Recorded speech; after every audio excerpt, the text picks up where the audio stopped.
সংখ্যালঘুদের জন্য ১৩ বছর আগেই দুর্গাপুজো শুরু মুসলিম কাজল শেখের। এ যেন সম্প্রীতির অভিনব মেলবন্ধন। হিন্দু দেবী দুর্গার পুজোর আয়োজক এক মুসলিম সম্প্রদায়। এই পুজোর মূল হোতা তৃণমূল নেতা কাজল শেখ। গ্রামের সংখ্যালঘু হিন্দু সম্প্রদায়ের দুঃখ ঘোচাতে কাজল শেখ পাপুরি গ্রামে শুরু করেছিলেন দুর্গাপুজো। সেই পুজোর আজ পার করলো এক যুগ। এবছর ধুমধাম করে পালিত হচ্ছে সেই পুজোর ১৩তম বর্ষপূর্তি। একসময় বর্তমান বীরভূম জেলা পরিষদের সভাধিপতি কাজল শেখের হাত ধরে শুরু হয়েছিল এই দুর্গাপুজো। তাই এবছর এই পুজোর রাজনৈতিকভাবে হয়ে উঠছে গুরুত্বপূর্ণ।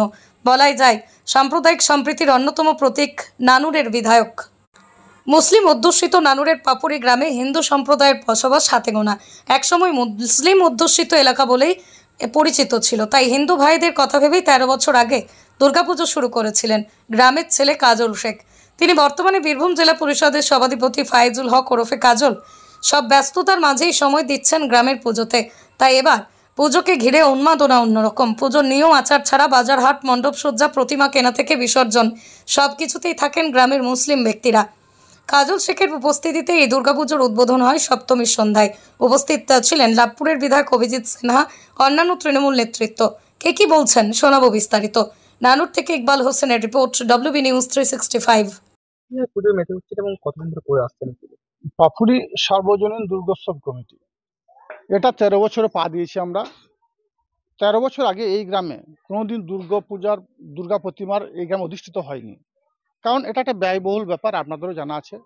কারণ দুর্গা প্রতিমার যে কয়েকদিন থাকে বিভিন্ন ধরনের খরচার ব্যাপার আছে, সেটাকে বহন করা এই গ্রামে যারা হিন্দু সম্প্রদায়ের মানুষের তাদের পক্ষে সম্ভব নয়।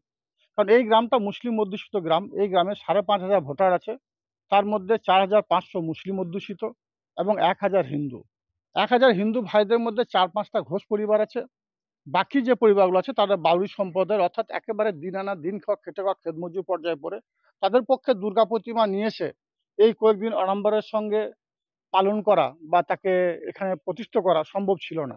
তাই এই গ্রামের সমস্ত সম্প্রদায় ইয়াং জেনারেশন বসে আলাপ আলোচনার সাপেক্ষে দুর্গা প্রতিমা আমরা নিয়ে আসি এবং বিভিন্ন ধরনের অনুষ্ঠান, সাংস্কৃতিক অনুষ্ঠান ডালি আমাদের সাজানো থাকে। যেমন রাজ্যের বিভিন্ন প্রান্ত থেকে যারা ভালো ভালো ধরনের অনুষ্ঠান করে সাংস্কৃতিক, তাদেরকে নিয়ে আসি এবং আমাদের বোলপুরের যে ভালো ভালো ধরনের যারা সাংস্কৃতিক অনুষ্ঠান করতে পারে তাদেরকেও নিয়ে আসি। এবং এই কয়েকটা দিন আমাদের পাত ফেরে খাওয়া দাওয়ার ব্যবস্থা থাকে, বস্ত্র বিতরণ থাকে। একাধিক অনুষ্ঠানের মধ্য দিয়ে আমরা ধর্ম যে যার যার উৎসবটা সবার, সেই উৎসবে আনন্দ আমরা ভাগ করে নিই। কারণ আমাদের মাননীয় মুখ্যমন্ত্রী বারবার বলে থাকেন যে ধর্ম যার যার উৎসব সবার, সেই উৎসব ভাগ করে নিই। যদিও এই যখন থেকে আমাদের মাননীয় মুখ্যমন্ত্রী মাননীয় মমতা বন্দ্যোপাধ্যায় তার বাংলার যে সার্বজনীন দুর্গোৎসব কমিটিগুলো আছে, সেই দুর্গোৎসব কমিটিগুলোকে আর্থিকভাবে অনুদান দিচ্ছেন, এই পুজো মণ্ডপটা বাদ যায় না। এবছর আমরা 85,000 টাকা পেয়েছি। আমরা খুবই খুশি। তার জন্য নতমস্তকে বঙ্গজননী বাংলার মা মমতা বন্দ্যোপাধ্যায়কে প্রণাম জানাই। এভাবেই আমরা বাংলার সমস্ত হিন্দু সম্প্রদায়, মুসলিম সম্প্রদায়, শিখ খ্রিস্টান এইভাবে একত্রিত হয়ে বসবাস করতে চাই।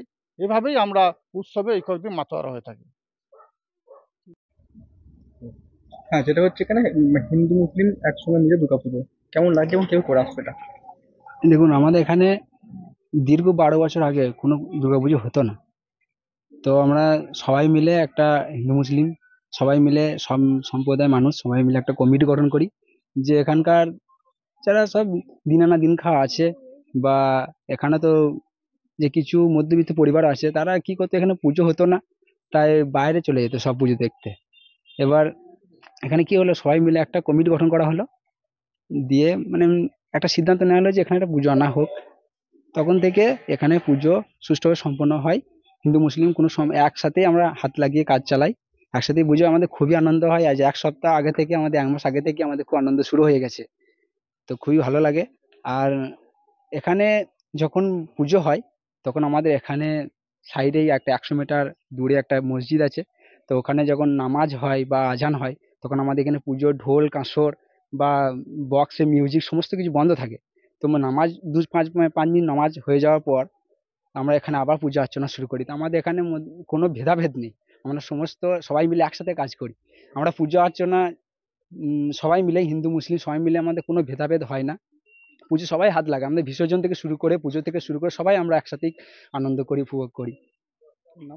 আমার নাম হচ্ছে পরমেশ্বর ঘোষ।